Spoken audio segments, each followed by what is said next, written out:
बिस्मिल्लाहिर्रहमानिर्रहीम, अस्सलाम वालेकुम। मैं असदुल्ला ख़ान हूँ। इमरान ख़ान के साथ इज़हार यकजहती के लिए आज 47 शहरों में अवाम इकट्ठे हो रहे हैं, लोग इकट्ठे हो रहे हैं, उनके सपोर्टर्स इकट्ठे हो रहे हैं और इज़हार यकजहती कर रहे हैं। इमरान ख़ान के साथ इज़हार यकजहती क्यों कर रहे हैं? उसकी वजह यह है कि इमरान ख़ान को घेरने के लिए 7 मुख्तलिफ़ महाज़ जो हैं बैक वक्त खोल दिए गए हैं। मैं ज़रा इन दोनों चीज़ों पर बात करता हूँ कि 47 शहरों में इकट्ठा होना लोगों का ये अपने तौर पर शायद एक रिकॉर्ड होगा और पूरा शेड्यूल आज आ भी गया है। पहले भी खैर जब इमरान ख़ान की हुकूमत गई थी तो छोटे बड़े शहरों में लोग इकट्ठे हुए थे, लेकिन 47 शहरों में लोगों के जमा होने के लिए प्लेसेस का ऐलान भी कर दिया गया है। ये खानेवाल है, ये लोधरा है, ये मुजफ्फ़रगढ़ है, ये बिहाड़ी है, बड़े शहरों में तो है ही। तो इसकी सिग्निफिकेंस क्या है और इमरान ख़ान को वो कौन से 7 मुख्तलिफ महाज़ हैं जो बैक वक्त इमरान ख़ान के लिए खोले गए हैं, उस पर बात करते हैं। लेकिन पहले मैं एक नूरा कुश्ती की बात करना चाहता हूँ। ये जो नूरा कुश्ती चल रही है पीपल्स पार्टी और नून लीग के दरमियान आप कह लीजिए या पीटीए के दरमियान आप कह लीजिए, क्योंकि पीपल्स पार्टी ने बड़ा शोर मचाया कि जी ये ज़मीनी इंतखाबात जो मुलतवी हुए हैं, तो ज़मीनी इंतखाबात का मुलतवी होना बुनियादी तौर पर इमरान ख़ान को फेवर देने के लिए था या लाडले को फेवर देने के लिए था। ये ट्वीट बिलावल भुट्टो ने की थी। लेकिन मैं बड़ा हैरान हूँ कि एक ऐसे कदकाठ का सियासी लीडर जिसके पास पाकिस्तान की तीसरी बड़ी पॉलिटिकल पार्टी की कमान है, जिसके पास एक सूबे की हुकूमत है, जिसके 50-55 MNAs जो हैं वो पार्लियामेंट के अंदर बैठे हुए हैं, एक ऐसा शख्स जो है वो प्रेस रिलीज़ को देखे बगैर, जो इलेक्शन कमीशन ऑफ पाकिस्तान की तरफ से आई है उसको देखे बगैर इमरान ख़ान पर इल्ज़ाम लगा रहा है कि जी इनको फेवर करने के लिए हुआ है।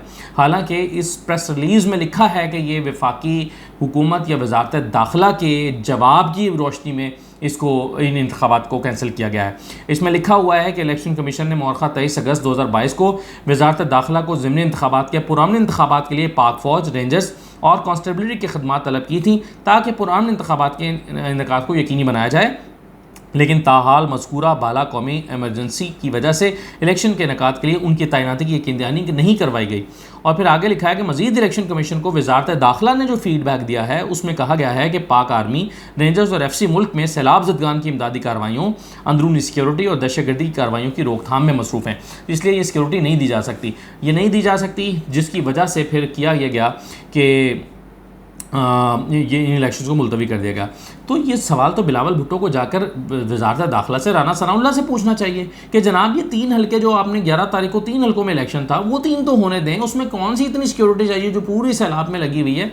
तो ये मेरा ख्याल है कि एक बड़ी अजीब व गरीब सी मंतिक का इस्तेमाल करते हुए बिलावल भुट्टो ने बग़ैर कुछ सोचे समझे, बग़ैर इस प्रेस रिलीज़ को देखे, बग़ैर कोई नोटिफिकेशन देखे इमरान ख़ान को लाडला करार देकर जो है वो सिस्टम को धोखा देने की या आवाम को धोखा देने की कोशिश की है। तो असल जो सूरत हाल है वो ये है। दूसरी बात यह है कि इमरान ख़ान के साथ जो 47 शहरों में आज इज़हार यकजहती के लिए लोग जमा हो रहे हैं, शायद इससे ज़्यादा शहरों में हो जाए, क्योंकि जिन शहरों में ऐलान नहीं किया गया वहाँ भी लोग निकल आते हैं और अपने तौर पर जमा होकर इज़हार यकजहती करते हैं। तो 60-70 शहरों में शायद आज इमरान ख़ान के लिए लोग जमा हो रहे हैं। मगर क्यों हो रहे हैं? देखिए, इमरान ख़ान को घेरने के लिए 7 मुख्तलिफ महाज़ बैक वक्त खोले गए हैं। मैं वो 7 एक एक करके आपके सामने रखता हूँ ताकि आपको सूरत हाल को जब इकट्ठा करके आप देखें तो आपको समझ आ जाए कि ये हो क्या रहा है। देखें, इस वक्त ऐसा लगता है कि तमाम इदारों, हुकूमत, सबकी ये कोशिश है। एक तरफ कहते हैं इमरान ख़ान गैर मकबूल है, एक तरफ कहते हैं कि इमरान ख़ान जो है वो उसकी कोई से नहीं है, वो धोखा दे रहा है, वो नाकाम आदमी था, उसने कोई डिलीवर नहीं किया।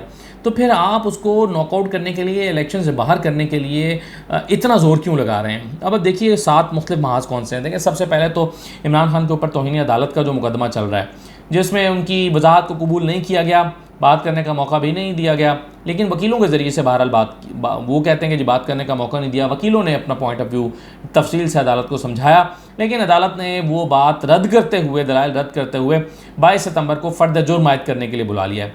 अब इस वक्त डिस्कशन हो रही है कि अगर फ़र्द जुर्म आयद होती है तो इसका मतलब ये हुआ कि इमरान ख़ान जो है वो उन पर मुकदमा चलेगा और वो नाअहल भी हो सकते हैं अगर उनको सज़ा हो गई। और इमरान ख़ान नाअहल हो जाते हैं तो फिर ये वैसे ही जैसे दानियाल अजीज़ और तलाल चौधरी जज के साथ हुआ था, वो इलेक्शन नहीं लड़ सकेंगे, तो इमरान ख़ान को टेक्निकली नॉकआउट कर दिया जाएगा और सियासत से बाहर कर दिया जाएगा। तो ये ख्वाब इस वक्त देखा जा रहा है और ये जो है वो कोशिश ये की जा रही है कि इमरान ख़ान को नाअहल कर दिया जाए। दूसरा महाज जो खोला गया है वो दहशतगर्दी की जो FIR कराई गई थी, उसमें अब उनको अदालत में क्वैशमेंट के लिए गए। अदालत ने कहा नहीं जी, इमरान ख़ान जो है वो पहले शामिल तफ्तीश हों। ठीक है, बिल्कुल सही है, अदालत ने ठीक कहा। और शामिल तफ्तीश होने का एक तरीका ये भी है कि आप अपना रिटन रिप्लाई फ़ाइल कर दें, लेकिन इमरान खान ने अपना तहरीर जवाब जो जमा करा दिया है उसके बावजूद भी उनको JIT बुला रही है कि नहीं, आप इन पर्सन पेश हों और इन पर्सन पेश होकर जो है वो वजाहत करें। कल उनको 3 बजे बुलाया गया था, नहीं गए। आज 6 बजे बुलाया गया है, पता नहीं जाते हैं या नहीं जाते, लगता नहीं है कि वो जाएंगे। तो इमरान खान को दहशतगर्दी के मुकदमे में भी घेरने की कोशिश की जा रही है कि इनके ऊपर दहशतगर्दी के दफ़ात के तहत ये साबित कर दिया कि हाँ जी ये दहशतगर्दी है। जैसे कि कल राना सनाउल्लाह ने कहा था कि जी बिल्कुल सही मुकदमा बनाया गया और दहशतगर्दी की दफ़ात इनके ऊपर अप्लाई होती हैं। तो एक कोशिश ये हो रही है कि इमरान खान को यहाँ से भी घेर लिया जाए। तीसरी तरफ से उनको FIA की तरफ से घेरा जा रहा है। तीसरा घेरा जो डाला गया वो FIA का है। FIA कह रही है जी ममनुआ फंडिंग केस आपके ऊपर वो फैसला आया हुआ है, तो लिहाजा आप अपने सारे डिटेल्स हमें दें, हमें हमारे सामने पेश हों, हमें तफसीलात बताएं, हमें कागजात जमा कराएं। तो FIA जो है उसने अपने अलहदा अपना महाज खोला है इमरान खान के ख़िलाफ़। तो ये देखिए, एक तरफ से अदालत, दूसरी तरफ से JIT दहशतगर्दी में, तीसरी तरफ से जो है वो FIA। तो ये 3 अतराफ से तो ये घेर लिया। चौथा जो है वो इलेक्शन कमीशन है। इलेक्शन कमीशन की तरफ से भी, यानी कोई इदारा छोड़ा नहीं है, हर इदारे से कहीं ना कहीं से इमरान खान को घेरने की कोशिश की जा रही है। चौथा जो है वो इलेक्शन कमीशन में तोशा खाना का रेफरेंस स्पीकर साहब ने भेजा हुआ है कि जी ये तोशा खाना से इन्होंने घड़ियाँ ली, तहाइफ लिए और उसकी जो उसको डिक्लेयर नहीं किया। अब 1 साल के लिए डिक्लेयर नहीं किया, इस पर मैंने बहुत तफसील के साथ वीडियो कर छोड़ी है, आप देख सकते हैं उसको, कि जिसमें मैंने आपको बताया था कि 1 साल के लिए डिक्लेरेशन ना देने का मतलब है कि FBR आपके ऊपर जुर्माना कर सकता है और आपको जो है वो 1 साल की डिक्लेरेशन ना करने पर FBR का। लेकिन यहाँ पर नाअहली का रेफरेंस भेजा गया है कि जी इमरान खान को नाअहल कर दिया जाए। तो इलेक्शन कमीशन की तरफ से भी एक महाज खोल दिया गया।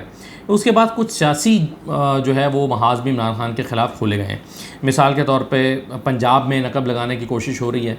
इस सिलसिले में 2 खबरें ज़र गर्दिश हैं। एक तो ये कि पाकिस्तान तहरीक इंसाफ के MPs को तोड़ने की लालच देकर, उनको ओहदों के लालच देकर, पैसों के ज़रिए से ख़रीदने की कोशिश की जा रही है। और दूसरी खबर आज के अखबारात में जो लगवाई गई है वो ये है कि जी जो गाफ लीग के 5 MPs हैं, 5 या 6 MPs, वो चौधरी शुजात के साथ राब्ते में हैं और चौधरी शुजात जो हैं वो उनकी बात मानने और उनके इशारों पर चलने के लिए तैयार खड़े हैं। तो एक ख़बरें जो है वो ये लगवाई जा रही हैं, सियासी तौर पर भी चौधरी शुजात वाला जो महाज है वो भी खोला गया है ताकि चौधरी शुजात के ज़रिए से भी इमरान खान को की पंजाब में जो हुकूमत है तहरीक इंसाफ की, उसको भी ख़त्म करने की कोशिश की जाए। जो छठा महाज खोला गया है वो एक साथ इस्तीफ़ों का मामला जो था कि जी ये जो 9 लोगों के इस्तीफ़े मंजूर किए गए हैं ये गलत है। इस सिलसिले में इस्लामाबाद हाई कोर्ट में भी गई थी तहरीक इंसाफ और वहाँ से उनको शिकस्त हो गई। वहाँ पर कहा गया कि नहीं जी, जो इस वक्त स्पीकर साहब कर रहे हैं वो बिल्कुल ठीक कर रहे हैं, उनका जो तरीक़ाकार है वो बिल्कुल ठीक है, तो इस्तीफ़े इसी तरह से होने चाहिए थे और इसी तरह से हो रहे हैं और इमरान खान को जो है वहाँ से पसपाई इख्तियार करें ताकि वो अवामी अदालत में जाके जीत ना सकें। अब 9 हलकों में जो है वो इलेक्शन होना है, लेकिन साथ ही साथ एक और चीज़ हो रही है, वो ये कि शकूर शाद साहब का जो मामला आपने देखा है कि शकूर शाद जो हैं वो उन्होंने जाकर कह दिया कि जी मैंने तो इस्तीफ़ा ही नहीं दिया। हालांकि उन्होंने तहरीर तौर पर इस्तीफ़ा भी दिया था, ट्वीट भी की थी, तस्दीक भी की थी। आज पार्टी ने उनको शोकॉज नोटिस भी दिया, बल्कि उनकी बुनियादी रुकनियत मुअत्तल कर दी है। तो ये भी हो रहा है कि जो MNAs हैं मज़ीद उनको भी तोड़ा जाए, उनके साथ भी लाइजॉनिंग की जाए। तो यूँ ये 7-8 मुख्तलिफ महाज बनाकर इमरान खान को जो है वो हर तरफ से घेरा जा रहा है ताकि इमरान खान को किसी तरह से टेक्निकली नॉकआउट किया जाए और उनको सियासत से बाहर किया जाए। एक तरफ ये कहा जाता है कि जी इमरान खान गैर मकबूल हो गए हैं, उन्होंने बड़े गैर मकबूल इक़दाम किए थे, महंगाई कर दी थी, मईशत तबाह कर दी थी। लेकिन दूसरी तरफ उनसे इतना ख़ाइफ़ हैं कि ज़िमनी इंतखाबात नहीं होने दे रहे, 9 हलकों का ज़िमनी इंतखाब नहीं होने दिया। और कल मेरी नून लीग के कुछ लोगों से बात हो रही थी, वो कहते हैं कि बिल्कुल सही है, ये ज़िमनी इंतखाबात तो हो ही नहीं सकते, हालात ही नहीं है मुल्क में इस वक्त सैलाब में बहुत फंसे हुए हैं। तो इस तरह की सूरत हाल जो है वो उसका सामना इस वक्त करना पड़ रहा है। अब देखिए आज जो 47 शहरों में लोग निकलते हैं इमरान खान के लिए, उससे क्या इम्पैक्ट आता है। ज़ाहिर है अवामी ताकत इमरान खान दावा करते हैं कि उनके पास है, जो कि है भी, नज़र भी आती है। तो ये 47 शहरों में लोग निकलेंगे तो वो किन ख़यालात का इजहार करते हैं और उससे क्या इम्पैक्ट आता है।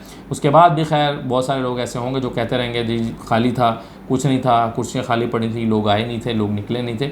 लेकिन असल बात यह है कि PDM की 13 जमातें इमरान खान की मकबूलियत से इस वक्त बहुत डरी हुई हैं और यही वजह है कि उन्होंने इमरान खान को सियासत से आउट करने के लिए, मैदान बदर करने के लिए 7 मुख्तलिफ महाज बैक वक्त खोल लिए हैं और मुख्तलिफ मज़ीद महाज़ों पर इस वक्त काम जारी है। इजाज़त दीजिए, अल्लाह हाफ़िज़।